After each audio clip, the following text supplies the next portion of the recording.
Yankı millet kim yapacak? Biliyorum ben. Yankı biliyor musun? Çok.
Öbür büyük talaşık gelin. Öbür büyük talaşık.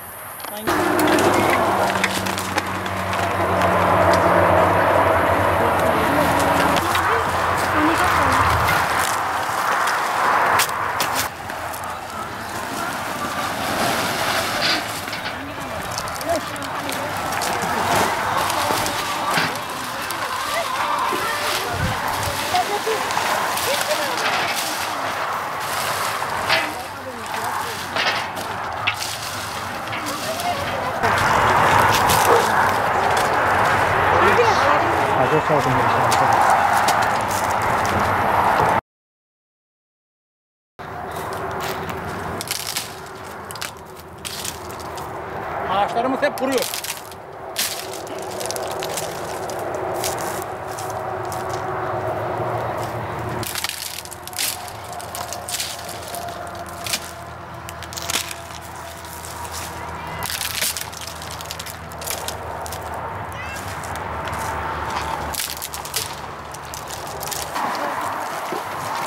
Bu sene tabii ki malumumuz kuraklık var. Tamamen iklim değişikliğinden dolayı.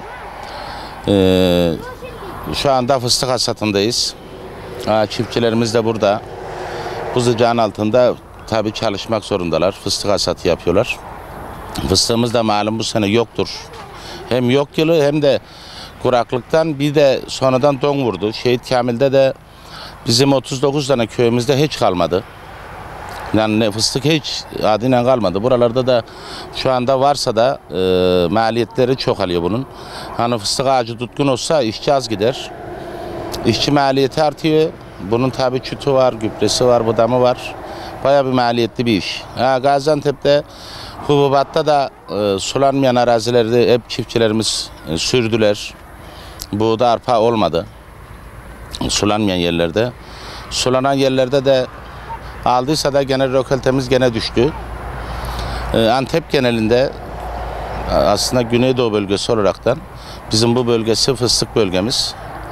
Ama Gaziantep'te bu kuraklığın içerisinde yer almakta. Sağ olsun bizim Büyükşehir Belediye Başkanımız, Milletvekilimiz Ali Şahin barajın suyunu bara alacaklar inşallah. Onun ihalesi yapıldı. Bir an önce o suya kavuşursa yani bize yeter ki su olsun, üretim olsun. Yani benim ilçem olsun, öbür ilçe olsun, öbür il olsun hiç önemli değil. Türkiye'de yeter ki üretim olsun. Sulamaya biz daha çok önem verip yatırımlar durup bir an önce imkanı olan barajlardan sulama kanalları yaptırmamız lazım. Bu sene çiftçiyi doğru yönlendirmemiz gerekir. Bölgesel tarım, sağ olsun Tarım Bakanı bu geç kalmış bir olay ülkemizde. Çiftçinin yani bu sene ne par ettiyse çiftçi ona yönlendiği için çiftçi zarar etmekte. Çiftçi bir sene zarar etse çiftçi 5 senede doğrulmaz. Ya çiftçiliği bırakıyor ya da doğrulma şansı hiç yok. Onun için biz bölgesel tarım yapıp sen şu kadar soğan ek, şu kadar patates ek. Bu sene karpuzcuların hepsi zarar etti. Yazık yani günah. Çiftçiye biz ürünü zarar ettirmememiz lazım. Tarım teşkilatı şu kadar ihtiyacımız var diye sen şu bölgeye buğday eksen şu bölgeye şunu ek diye biz çiftçiyi doğru dürüst yönlendirmemiz gerekir ki çiftçi zarar etmemeli. Az maliyetten çok ürün alma gayretinde olmalıyız. Çiftçinin yanında ziraat mühendisleri, tarım il ilçe çiftçinin sahada olması gerekir. Bir kısmı yanlış ilaçlama yapıyor hala da. Bir kısmı zamanında ilaçlamıyor.